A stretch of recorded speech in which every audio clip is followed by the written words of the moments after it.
Mesdames et messieurs, bonsoir et bienvenue dans l'invité de la rédaction. Économie bleue, c'est le sujet de ce soir. Le Maroc a opéré une profonde métamorphose dans son secteur halieutique, un secteur qui, selon le dernier rapport de l'Institut marocain d'intelligence stratégique, génère à l'export près de 3 milliards de dirhams par an et emploie directement 14 000 personnes.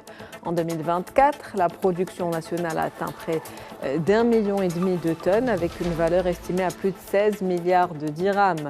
Le chiffre d'affaires généré par les exportations s'est élevé à près de 27 milliards et demi de dirhams, des chiffres qui confirment le rôle du Maroc comme un acteur majeur de l'industrie halieutique.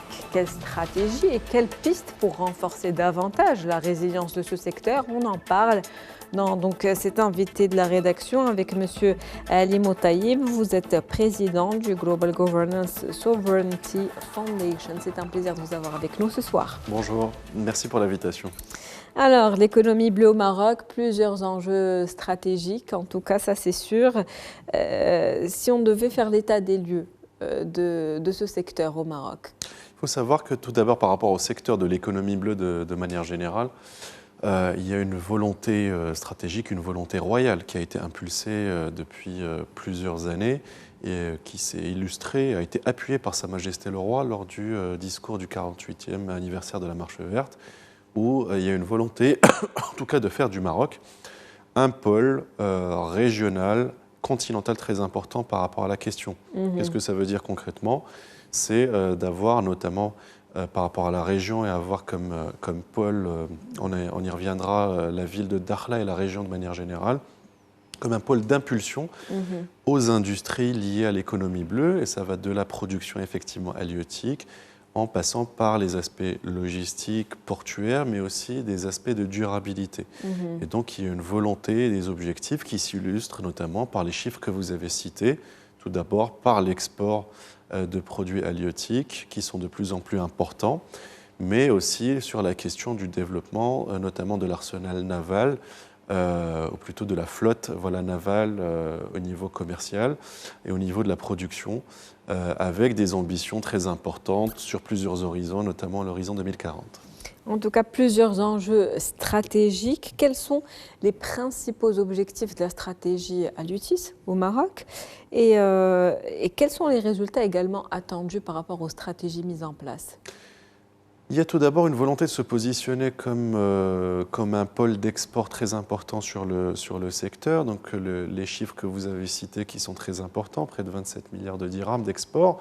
Rien que la région de Dakhla, nous sommes à peu près à 2,8 milliards.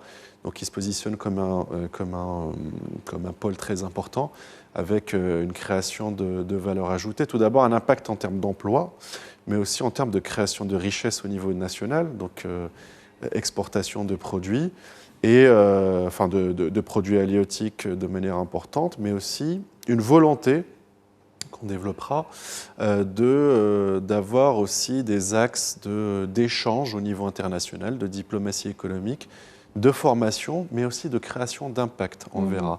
Nous sommes premièrement peut-être dans une première étape déjà de positionnement sur le marché mondial des produits halieutiques. Peut-être que les étapes qui vont suivre concernera la question de la transformation, mais une transformation à impact durable.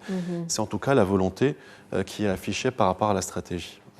On en parlera un petit peu plus tard dans cet entretien. En tout cas, puisque vous parlez de la région Dakhla, vous l'avez abordé, il y a le dernier rapport de l'IMIS qui disait que l'économie bleue de Dakhla demeure un modèle de réussite exemplaire. En moins de 2 décennies, cette région s'est imposée comme un pôle industriel majeur grâce bien sûr à une politique volontariste axée sur l'investissement national et puis sur la souveraineté économique, un modèle qui semble bien marcher aujourd'hui, un modèle à suivre qu'on pourrait peut-être partager avec les pays voisins, et donc un partage de savoir-faire, d'expertise, et qu'on pourrait également reproduire dans d'autres régions du Maroc. Tout à fait, c'est une excellente remarque. Aujourd'hui, je pense que, en tout cas, ce qui est sûr, Dakhla aujourd'hui représente à peu près 30% de la production nationale, donc il y a clairement une volonté affichée d'en faire un pôle sur le sujet, en tout cas le pôle de ces stratégies d'économie bleue du royaume. Mais au-delà de ça, on voit qu'il y a une articulation, plutôt un chevauchement entre une stratégie économique nationale, mais aussi une volonté géopolitique, avec aussi la création de l'Alliance Atlantique africaine, ou l'initiative royale de désenclavement du Sahel. Et Dakhla est au cœur de ces chemins-là, de ces échanges-là. Donc, il y a certes une grille de lecture au niveau d'une stratégie nationale où maintenant nous avons un pôle de compétitivité très important sur cette région-là qui peut être répliqué ailleurs. C'est vrai que Dakhla aujourd'hui représente cette projection atlantique qui rentre d'ailleurs en corrélation avec les deux initiatives qui ont été citées. Mais effectivement, donc avec cette volonté d'articuler plus d'échanges avec les pays du continent africain sur cette zone-là, de créer une ceinture bleue de coopération, comme vous l'avez cité, avec les Amériques aussi, à plus long terme. On sait qu'il y a un des principaux pays récepteurs, en tout cas où le Maroc exporte ses produits halieutiques, c'est le Brésil, par exemple, de l'autre côté de la mer, enfin en tout cas de l'océan Atlantique. A contrario, ça peut être répliqué effectivement sur d'autres régions, peut-être sur la façade méditerranéenne également. Ça, c'est au niveau national, mais aussi en termes de coopération économique, que ce soit bilatérale ou dans un cadre régional, notamment en Afrique de l'Ouest, ou avec des accès logistiques avec les pays du Sahel, via notamment l'initiative de désenclavement, l'initiative royale de désenclavement du Sahel. Plusieurs opportunités économiques, en tout cas, qui s'offrent aujourd'hui au Maroc. Vous l'avez dit, donc cette position géostratégique sur la façade atlantique, le Maroc qui est appelé à jouer ce rôle aujourd'hui de leader régional en matière de gouvernance maritime. Justement, quelles sont les ambitions aujourd'hui du Maroc au-delà? Tout à fait. Il y en a plusieurs, les ambitions effectivement. Économiques. Il y a une ambition, en tout cas, c'est la question, en tout cas, de la gouvernance maritime et de l'économie bleue est en haut des priorités stratégiques de l'État. Et ça s'articule aujourd'hui par des chiffres concrets qui ont été cités, mais aussi, je pense, encore par certains défis, une volonté, une ambition à moyen et court terme. Tout d'abord par l'investissement en termes d'infrastructures, avec le port de Dakhla, mais aussi en termes logistiques, pour accompagner les initiatives qui ont été citées, comme l'initiative de désenclavement du Sahel, ou le fait d'être relié à différents corridors énergétiques, logistiques, halieutiques, en Afrique de l'Ouest. Donc il y a une question d'infrastructure. Il y a une question aussi d'innovation, parce que la question de l'économie bleue, c'est aussi le fait de pouvoir avoir une production, mais qui soit durable, qui respecte les cycles de renouvellement de l'écosystème marin.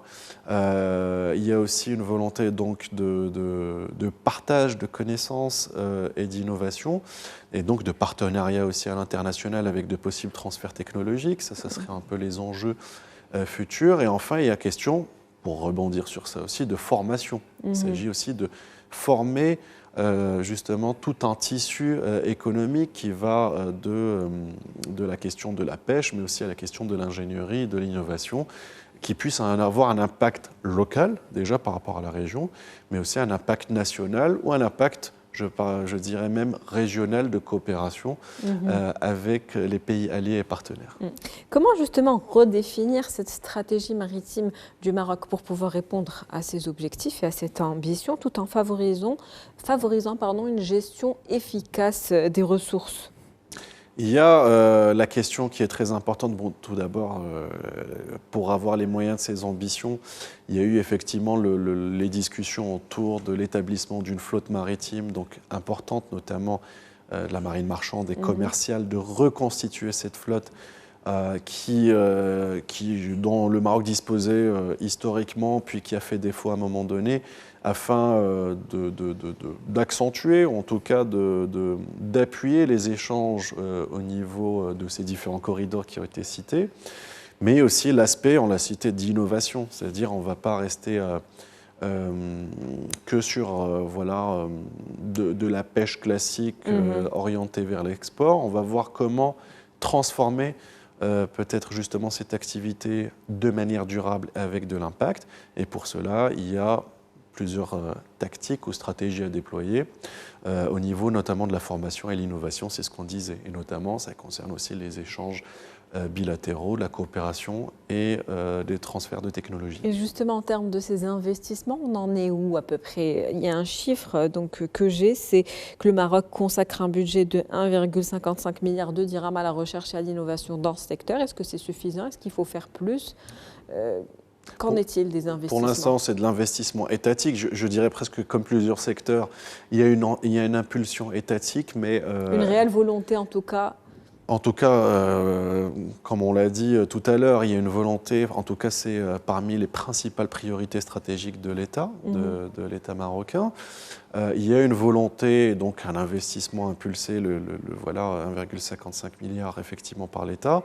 Ça sera peut-être pas suffisant dans le sens où, comme plusieurs secteurs, il faut qu'il y ait le secteur privé qui puisse suivre aussi. Donc peut-être créer des passerelles entre le public et le privé pour pouvoir impulser encore plus et avoir des investissements beaucoup plus conséquents, notamment sur les secteurs clés qu'on a cités, la question de l'innovation et de la formation qui est essentielle pour avoir de l'impact et pour que ça soit durable.